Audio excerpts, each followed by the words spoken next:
Olá, esse é o momento que a gente vai fazer uma pausa aqui. Na verdade, a pausa é só de uma semana, aproveitando aí para reforçar alguns pontos que são importantes. Falar um pouquinho sobre o Declarado Inocente, esse projeto que, na verdade, ele vem de um sonho aí, já de alguns anos, de ter algo na internet, algo que pudesse alcançar de forma ampla aí as pessoas com uma mensagem que trouxesse o essencial do Evangelho, o essencial daquilo que se refere ao plano de Deus para os homens, né? Mostrando ali as questões básicas do ser humano, as questões da salvação e como ela está totalmente centralizada na pessoa de Jesus Cristo. Eu sempre acreditei que a carta de Paulo aos Romanos trazia esse conteúdo e trazia esse conteúdo de modo natural,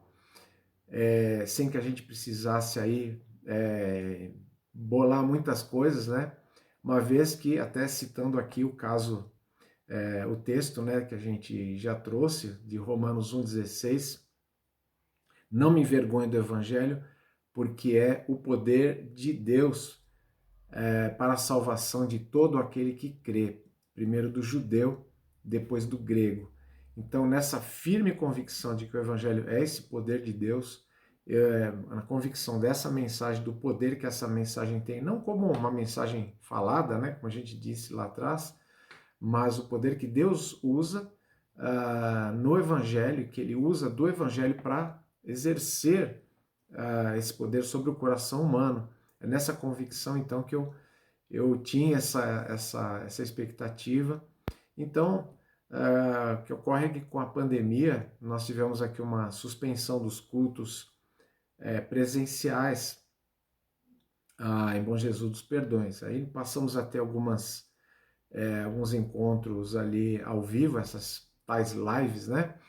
Depois passamos a ter as gravações. Aos poucos eu fui abrindo isso para um público maior, vamos dizer assim, passei a compartilhar aí nas redes. Acabou aquela série de mensagens e aí eu já estava um pouco mais familiarizado com o meio, esses meios digitais de transmissão via internet. Eu não sou uma pessoa midiática, né? Não sou esse tipo de comunicador, mas digamos que foi vencida ali uma barreira e eu pensei que seria um bom momento para iniciar então essa série expositiva.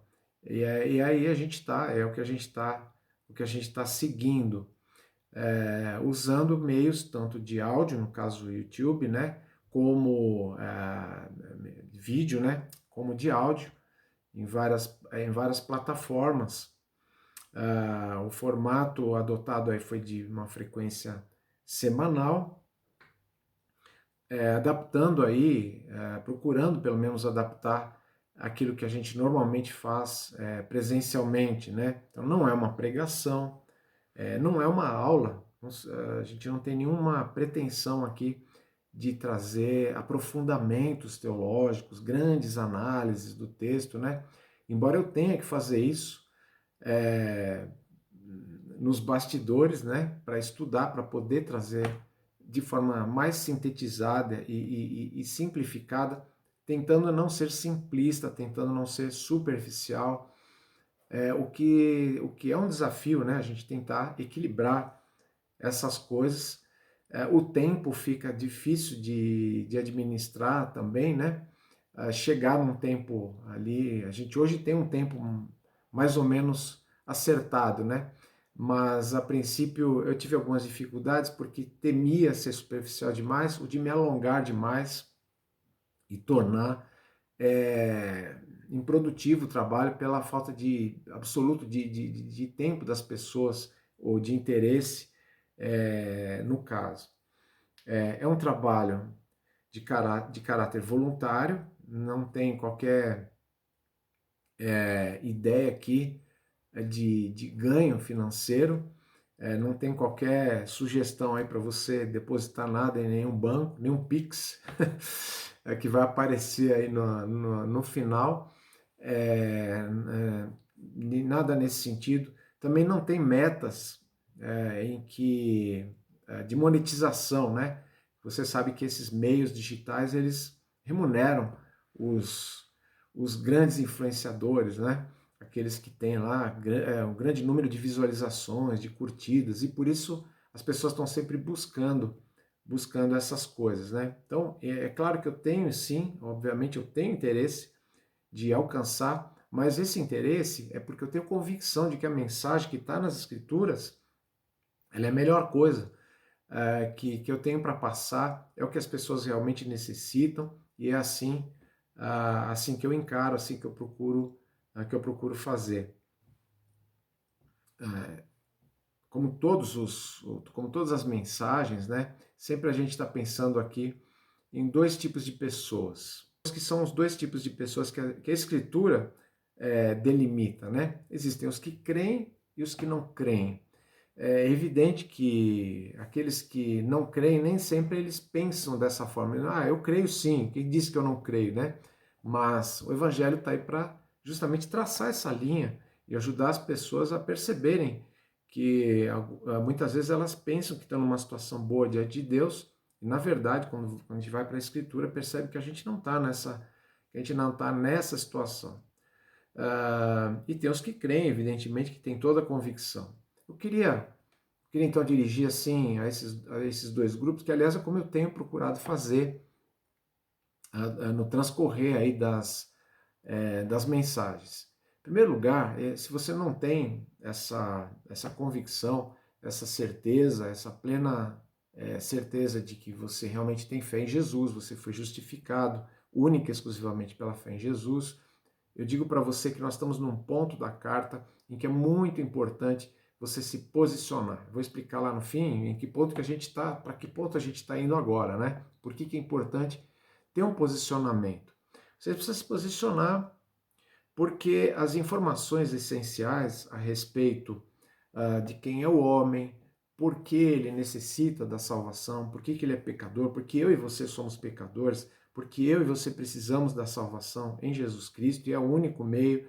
Todas essas informações, elas já foram dadas e são as essenciais para aquilo que Deus espera de cada um de nós, que é nos posicionarmos. Um posicionamento pessoal, um posicionamento que não é perante a minha pessoa ou qualquer outra pessoa ou perante qualquer instituição.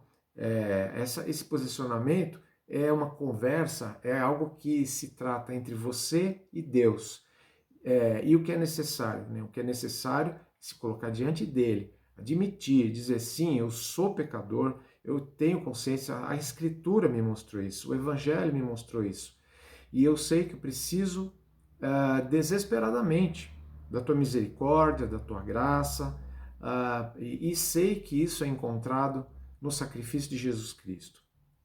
Sei que o sacrifício de Jesus Cristo é a provisão para os meus pecados. Eu sei que ali eu sou perdoado. Eu sei que ali eu obtenho a justificação, eu obtenho a salvação. Então, eu quero isso para mim.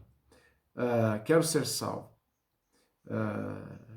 Talvez você esteja com muitas dúvidas, talvez até você esteja com dúvidas porque tem acompanhado de forma aleatória um episódio aqui, outro ali, meio episódio ou meia mensagem, né? E isso acaba ocasionando informações truncadas, distorcidas, sei lá, mal compreendidas.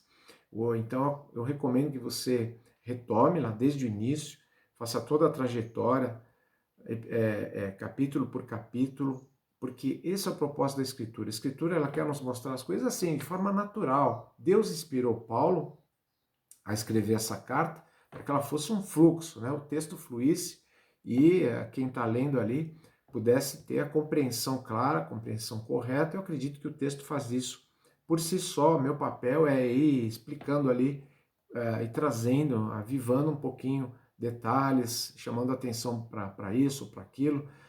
Para isso que a gente estuda, se prepara, né? Mas a Escritura é que tem que falar ao coração de cada um e você precisa então fazer isso. Lembrando que tudo isso é entre você e Deus, mas é muito importante que você tome uma posição pessoal. Não pense assim, isso aqui tudo bem, eu estou vendo aqui, estou aprendendo, vou aprender mais, vou aprender mais, vou acumulando. Deixa eu reforçar isso. As informações essenciais já estão aí. Se for necessário, repasse. Você pode ser do grupo que já tem certeza plena, certeza absoluta, você é justificado, você é salvo. Então, o que eu desejo é que o material que está disponível aí, ele ajude você a consolidar as suas convicções, fortalecer a sua esperança, encorajar você a ter uma vida mais próxima de Deus e também que esse material sirva de alguma maneira como ferramenta para você, para o seu ministério, para trabalhar com as pessoas com quem você lida, no seu contexto, na sua igreja, na sua proximidade aí, desde as pessoas que você está falando de Jesus, até aquelas pessoas que você está ali num nível mais avançado, porque o Romanos, ele realmente ele abrange tudo isso. Embora, claro, se você está num nível mais avançado, é claro que você vai precisar recorrer a outros materiais adicionais, que não é o caso, a gente não está se propondo aqui a questões técnicas maiores. Aliás, eu não tenho nenhuma preocupação aqui, por exemplo, você já deve ter percebido, de dizer, olha, eu tenho tal posição, olha, tem a posição X ou Y, esse texto aqui, ele se baseia na versão de não sei quando, um manuscrito diz isso, outro manuscrito diz aquilo. Não, eu vou lá, estudo, eu estou aqui passando a minha posição já filtrada e, de forma que possa ser o mais abrangente possível. Tá? É claro que isso não vai satisfazer a todas as necessidades, mas o propósito aqui é justamente esse. Bom, na sequência, o que nós temos? Na sequência, já que a gente está no capítulo 5, a gente está, pelo menos pela previsão aí, com mais 2 mensagens dentro desse capítulo. E que ainda vai enfatizando aí o tema da justificação. Então serve ainda para concretizar um pouco mais essa questão da justificação. Porém, a partir do capítulo 6, começa uma transição. Com temas que envolvem a vida cristã, e como essa vida cristã ela deve estar alinhada com a obra de Cristo, minha coerência de vida, o modo como eu vivo, o modo como vive um cristão. Já que você é isto, então a sua vida necessariamente tem que ser assim. E aí, claro, que haverá algum aprofundamento nas questões relativas a isso. Então, se Deus quiser, no próximo sábado a gente vai então dar sequência à série. Seguimos aí depois dessa pausa com esse recadinho aí. Então, até lá e tenha uma boa semana. Que Deus te abençoe.